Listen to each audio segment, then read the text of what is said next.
In this video, I'm going to share with you how to take a crack at fixing your neck.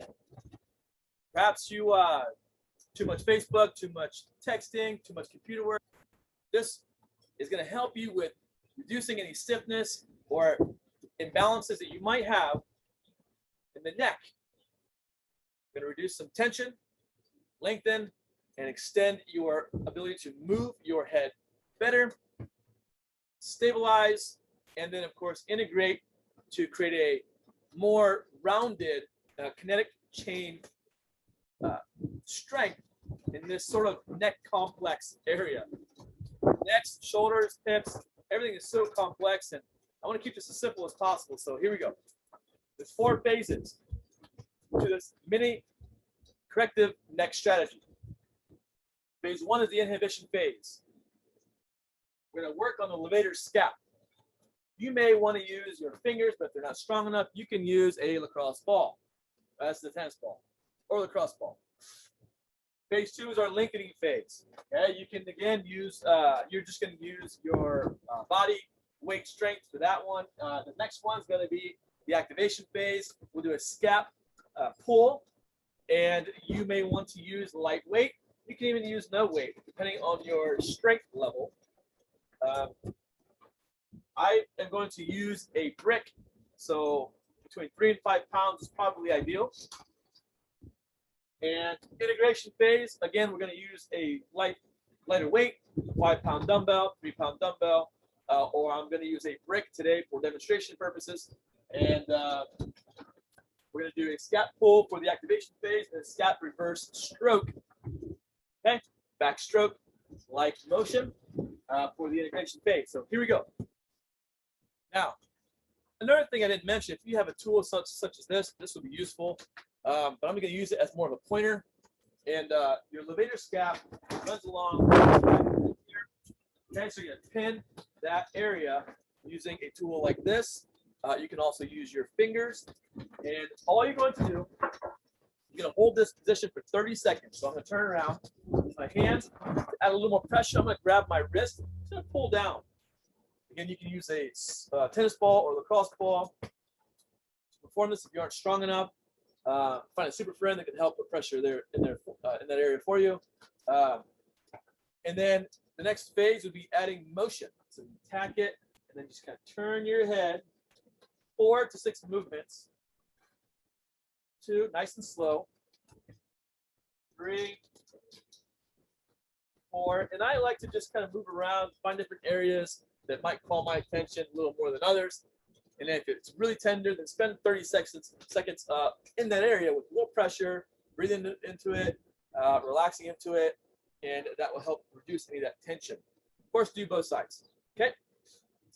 The next phase is the lengthening phase of the levator scap.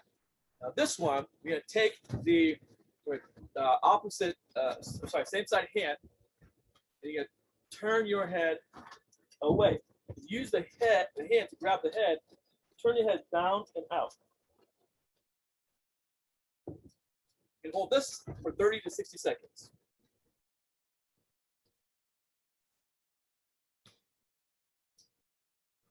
You don't want to force the stretch. Just find that first point of stretch and hold it. Breathe into it. Gently, carefully, turn back to a neutral head position. And of course, doing both sides. The next phase is the activation phase. Now this one is going to be a scap pull, and I'm going to use a brick. Now for this one, I typically like to suggest an exercise ball. You can kind of lie on it, and it'll help support the weight. And ideally, we can use a bench also, but ideally we want to get into an inverted position. Or incline. Ideally, we want to get to an incline position. Okay, so I'm just gonna position my body in an incline position, and for this one, you want to pull. Take about a second to pull arm to overhead position. Hold for 2 seconds. And it's gonna be a 4-second negative. 1, 2, 3, 4. All right. Turning the palm or thumbs up on the pull. Hold for 2 seconds, and then 1, 2, 3, 4. You'll do 10 to 15 reps on both sides. 1, 2, 1, 2, 3, 4. Pull. 1, 2, 1, 2, 3, 4. 1, 2, 1, 2, 3, 4. Again, you do 10 to 15 reps on both sides. Last one is the integration phase. We're going to do a scap pull to a reverse stroke. Okay? So same position. You can, again, find a comfortable position to make sure you get a decent, incline. Again, you can use a ball, and you're going to just pull the arm up, back, slow return. This one, you're not going to take as much time as in the activation part, but you want a nice controlled rep.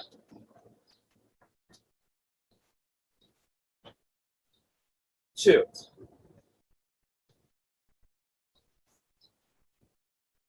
Three. More of a fluid motion, but nice and controlled.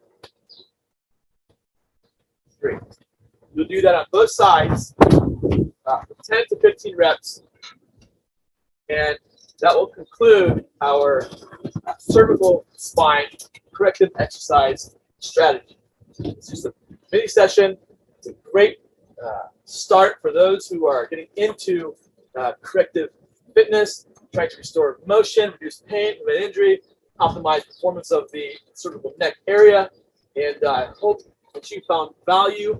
I hope that you found some relief and some hope.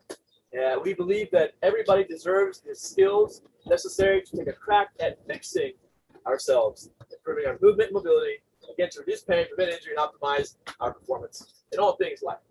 David Saldivar, Corrective Exercise Coach. If you guys find it useful, valuable, and useful, please make sure you comment below. Let me know how it's helped you.